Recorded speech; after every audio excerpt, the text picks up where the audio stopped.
આપણાથી માણસથી એમને જીભ બહુ મોટી મળી છે. ગાય છે, ભેંસ છે, એમની જીભ બહુ મોટી, પણ બિચારા એમને કઈ સંવેદનાઓ થાય તો સંવેદનાઓ વ્યક્ત કરવા માટે એમની પાસે ખુલ્લી વાણી નથી. આમ સ્પષ્ટ રીતે કહી શકે કે મને પીડા થાય છે, મને તકલીફ થાય છે. આ જુઓ બિચારો કૂતરો અહીંયા આવે છે રોજે રોજ, ખબર નહીં બધાને સૂંઘે છે, રાજી થાય છે, અને ઘણી વખત ધર્મક્રિયા ચાલુ હોય ત્યારે છાનો માનો પણ બેઠો હોય છે. ખબર નહીં અહીંયા ઇન્ડોરનો જ કોઈક વ્યક્તિ હશે, ગતિ નહીં થઈ હોય અને કદાચ આ રીતે બિચારો આવતો હશે. નહીં તો કૂતરા ક્યાં છાના માના બેસે અને એમને ક્યાં ધર્મસ્થળ સૂજે. કહેવાનો તાત્પર્ય એ બધા બિચારા જાનવરોને જીભ મોટી મળી છે, પણ બિચારા વ્યક્ત કરી શકતા નથી કે હું કેમ સ્થાનથી આવો છું, હું બધાને કેમ સૂંઘું છું, બધા મને કેમ ગમે છે. એને વ્યક્ત કરવું હશે તો પણ એની પાસે વધારે વ્યક્ત કરવા માટેની ભાષા જોઈએ, એ ભાષા નથી. એક સારામાં સારી જો સંવેદનાઓ વ્યક્ત કરવા માટે ભાષા મળી હોય તો કોને મળી છે? મનુષ્યને મળી છે. અને ખરેખર મહાપુરુષો આપણને બધાને કહે છે કે જીવદયા પણ પાડવી જોઈએ અને સાથે સાથે જીભદયા પણ પાડવી જોઈએ. 18 પાપસ્થાનકમાં આ બીજું પાપસ્થાનક છે મૃષાવાદ. મૃષાવાદ એટલે ખોટું બોલવું, જૂઠું બોલવું. એમ કહેવાય છે કે એક વખત વાણી છૂટી જાય, હમણાં આપણને મળી છે વાણી, એક વખત વાણી છૂટી જાય તો અનંત કાળ પછી માણસને પાછી વાણી મળતી હોય છે. આપણે જનરલી વાત કરીએ છીએ, અને વાણી વ્યક્તિને મળે છે એ અલ્પ કાળ માટે મળે છે, પછી પાછો અનંત કાળ માટે વિયોગ પણ થઈ જાય છે. કેટલા ટાઈમ માટે આપણને મનુષ્ય અવતાર મળ્યો છે? બહુ મર્યાદિત સમય છે. કાંઈ 1000, 2000, 5000, 15000 વર્ષ આપણે જીવવાના નથી. આપણું આયુષ્ય સાગરો પરનું કે પલ્યો પરનું પણ નથી. હમણાં આપણું આયુષ્ય મેક્સિમમ 101 વર્ષનું છે. એટલે અલ્પ કાળ માટે વિચારો વ્યક્ત કરવા માટે આપણને વાણી મળી છે. ફરીથી ક્યાં આપણો જન્મ થશે અને જ્યાં જન્મ થશે ત્યાં ફરીને આવી સ્પષ્ટ વાણી આપણને મળશે કે નહીં મળે એ આપણે કાંઈ પણ કહી શકતા નથી. એટલે મહાપુરુષો કહે છે કે વાચા મળ્યા પછી, વાણી મળ્યા પછી એ વાણીની કરકસર કરો, વાણીનો દુરુપયોગ ન કરો. ક્યારેક ભય, ક્યારેક લાલચ ચિત્તને એવા નડે, વ્યવહારમાં વ્યાપારમાં જૂઠું તરત કહેવું પડે. તે સત્યમાં વ્રત ધર શ્રમણનું જીવન ગર રળિયામણું. આ પાપમય સંસાર છોડી, આ પાપમય સંસાર છોડી શ્રમણ હો. આ પાપમય સંસાર છોડી શ્રમણ હો ક્યારે બનવું. માણસ જૂઠું કેટલા કારણે બોલે છે? આપણા શાસ્ત્રમાં બતાવે છે કારણ. કેટલા કારણ હશે? એક, ક્રોધથી, માનથી, માયાથી, લોભથી અને હાસ્યથી. આ પાંચેય કારણ બતાવ્યા છે. પણ આ ગાથામાં શું કહે છે કે માણસ ક્યારેક ભયથી જૂઠું બોલે છે અને ક્યારેક લાલચથી, ક્યારેક વ્યવહારમાં તો ક્યારેક વ્યાપારમાં વ્યક્તિ જૂઠું બોલતો રહેતો હોય છે. આ ગાથામાં કહે છે કે તે મહાવ્રતધારી શ્રમણોને ધન્યવાદ છે. કેટલું રળિયામણું એમનું જીવન છે કે ક્યારે પણ એ જૂઠું નથી બોલતા. અમે સાધુ સંતો તો હજી જૂઠું બોલીએ, પણ જે ખરેખર સાધુ છે, ખરેખર જે સાધ્વી છે, એ ક્યારે પણ જૂઠું ના બોલે. અને એવું રળિયામણું જીવન અમને પણ પ્રાપ્ત થાવ કે ક્યારે લોભથી પણ જૂઠું ના બોલીએ, ભયથી પણ જૂઠું ના બોલીએ, વ્યવહારમાં પણ જૂઠું ના બોલીએ. જેવું મનમાં હોય, જેવું ચિત્તમાં હોય તેવું જીભ પર લાવીએ. ખાસ આપણે કેટલે કારણે જૂઠું બોલીએ? ચાર કસાય અને ઉપહાસ, મસ્કરીમાં. આ પાંચ કારણ બતાવ્યા છે ખાસ જૂઠું બોલવાના. જૂઠું બોલવું સહેલું કે અઘરું? વિરેન્દ્રભાઈ, જૂઠું બોલવું સહેલું તો સાચું બોલવું અઘરું? આમ જોવા જઈએ તો આપણે આપણું જીવન જ એવું બનાવ્યું છે અને એવી બધી સિસ્ટમો આપણે આપણી રીતે ગોઠવી નાખી છે કે જેના કારણે હવે આપણને જૂઠું બોલવું સહેલું લાગે, પણ સાચું બોલવું અઘરું લાગે. હકીકતમાં સાચું બોલવું અઘરું નથી જેટલું જૂઠું બોલવું અઘરું છે. એમાં પણ લોકો હશે ને કે ગમે તેવી પરિસ્થિતિમાં જૂઠું બોલતા જ નહીં હોય. નુકસાની થતી હોય તો થવા દો, જૂઠું બોલવું જ નથી. એવા પણ હશે ને દુનિયામાં લોકો. હોય ઓછા સારા માણસો અને સારી વ્યક્તિઓ અને સારું કરનારા ઘણા ન હોય. એ હંમેશા આંગળીના વેઢે હોય, પણ એ આદર્શ પુરુષો રહેલા હોય. મહાત્મા ગાંધીજી આફ્રિકામાં જ્યારે વકીલાત કરતા હતા ત્યારે એક વખતે એમની પાસે એક ભાઈ આવ્યા. મહાત્મા ગાંધીજીને કીધું કે તમે મારો કેસ લો, હું તમને 1000 પાઉન્ડ આપીશ. મહાત્મા ગાંધીજી પૂછે છે એને કે શું કર્યું તે, અને કેસમાં તું શું કરવા કે મને શું કહેવા માંગે છે?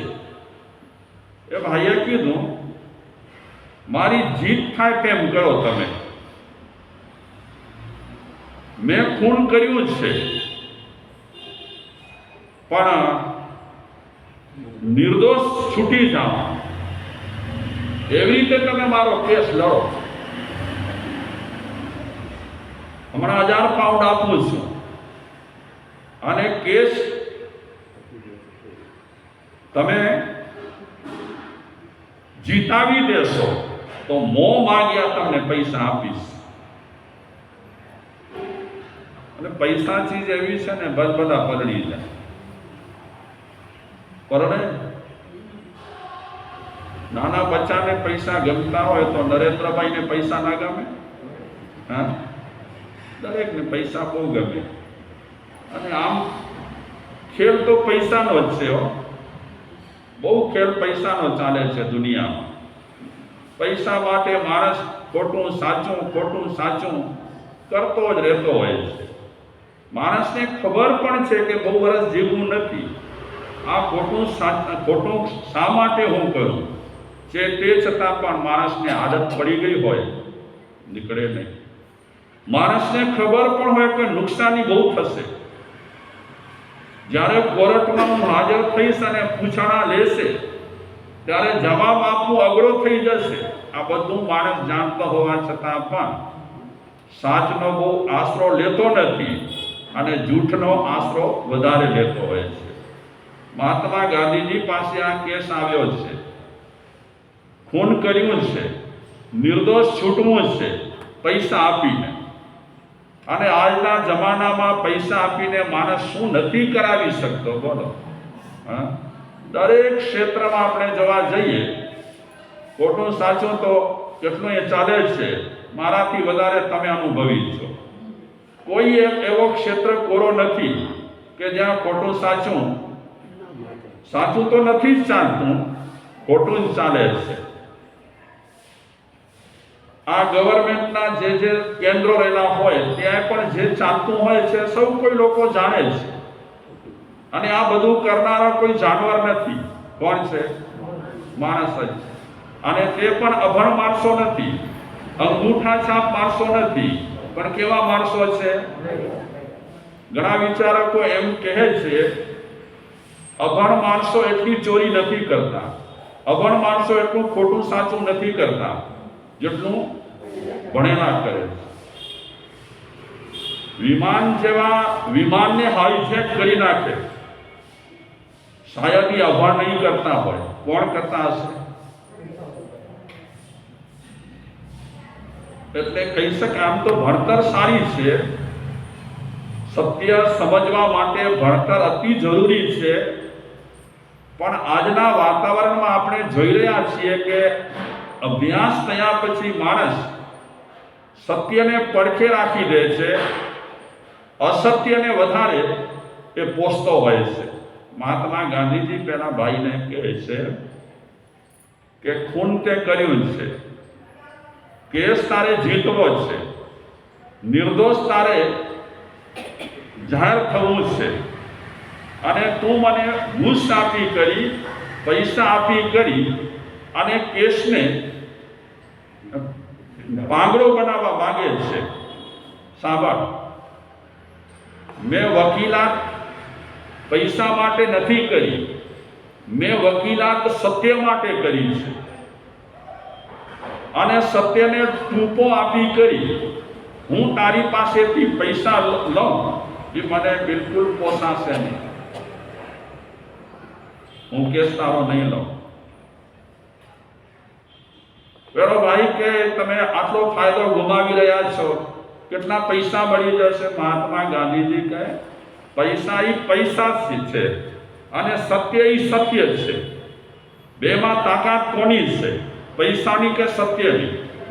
ઠીક છે, વ્યવહાર ચલાવવા માટે અને સારું ઘરમાં વસાવવા માટે પૈસા ઉપયોગી થાય, પણ જીવનને રળિયામણું બનાવવા માટે, જીવનને સુહામણું બનાવવા માટે પૈસો એટલો ઉપયોગી નથી જેટલો ઉપયોગી સત્ય છે. મહાત્મા ગાંધીજીએ સ્પષ્ટ કહી દીધું કે ભાઈ તું ગમે તેટલા પૈસાની ઓફર કરે, મારે પૈસા નથી જોઈતા. જૂઠું બોલી, જૂઠું કરી અને હું તારી પાસેથી પૈસા લઉં, એ પૈસા મને સદબુદ્ધિ ના આપે, એ પૈસા મને દુર્બુદ્ધિ આપે. અને એ ભાઈ પછી બીજા વકીલને પકડ્યો અને એ વકીલને પણ પૈસાની ઓફર કરી. બધા વકીલો કાંઈ સત્યવાદી ન હોય અને બધા વકીલો કાંઈ ઈમાનદાર પણ ન હોય, કારણ કે કોટ જ કાળો પહેરે છે. કાળો ને એ ઘણા વકીલો તો કહેતા હોય છે કે આ ધંધો જ અમારો એ છે, ખોટાનો સાચું કરવાનું અને સાચાને ખોટું કરવાનું. પણ હું અંદાજે કહું છું, આ રીતે જે કરતા હોય ને એનું આખરી જીવન એટલું સારું રહેતું નથી. આ હું અંદાજ સાથે કહું છું, આખરી જીવન નથી રહેતું સારું. ડોક્ટરો પણ, મેં જેટલા કેસ જોયા છે અને જાણું છું તે રીતે, જે ડોક્ટરો ઈમાનદારી સાથે કામ કરે છે એમનું જીવન આખરી સુધી સારું હોય છે. પણ ઘણી વખત ઘણા ડોક્ટરો બેઈમાની કરી અને કરતા હોય કાંઈ તો લાસ્ટનું જીવન એમનું સારું રહેતું નથી. આમાં હું 100% સાચો છું એવી વાત હું તમારા મનમાં બેસાડવા નથી માંગતો, પણ આવું જનરલી હોઈ શકે.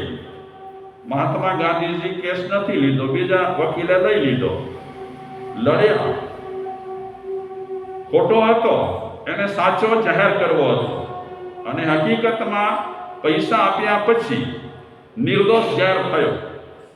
એ દોડીને મહાત્મા ગાંધીજી પાસે આવ્યો કે જો તમે કેસ ન લીધો અને આ બીજા વકીલે કેસ લીધો અને જીતાડી લીધો મને, તો ગાંધીજીએ પૂછ્યું કેટલી કિંમત ચૂકવી તે? તો એ કહે છે પહેલી વખત મેં 1000 આપ્યા પાઉન્ડ, પછી આપતો રહ્યો, ઘણા બધા પાઉન્ડ એને આપી દીધા. મહાત્મા ગાંધી કહે એમ નથી પૂછતો, આ કેસ જીતવા માટે કિંમત કેટલી ચૂકવી? પૈસાની વાત નથી કરતો, તે કિંમત એટલી ચૂકવી. ઈમાનદારી ને ખલાસ કરી નાખી, ગળે ટૂંપો આપી દીધો, અને સચ્ચાઈને તે ગળે ટૂંપો આપી દીધો, અને પછી તારી જીત થઈ છે. આ જીતમાં માલ નથી. તારે આ માણસ તરીકેની સારામાં સારી કિંમત ચૂકવવી પડી છે. ત્યારે તું દોષિત હોવા છતાં પણ નિર્દોષ જાહેર થયો છે. પૈસાથી પણ સચ્ચાઈની કિંમત તો છે જ ને. પૈસાથી વધારે ઈમાનદારીની કિંમત ખરી કે નહીં? હા, પૈસા એ પૈસા છે. એક વખત, 2 વખત, 4 વખત આપણે ફાવી પણ જઈએ પૈસામાં ક્યાંક કરવા માટે. શું કહેવાય? ગોલમાલ કરવા માટે ફાવી પણ જઈએ, પણ લોકોને ડાઉટ જાય ને કદાચ બોલી ન શકે ને તો આપણી ઈમાનદારી પર શું લાગી જાય? આપણી ઈમાનદારી પર કાળી શાહીનો પોતો લાગી જાય કે આ માણસનો ભરોસો કરવા જેવો નથી.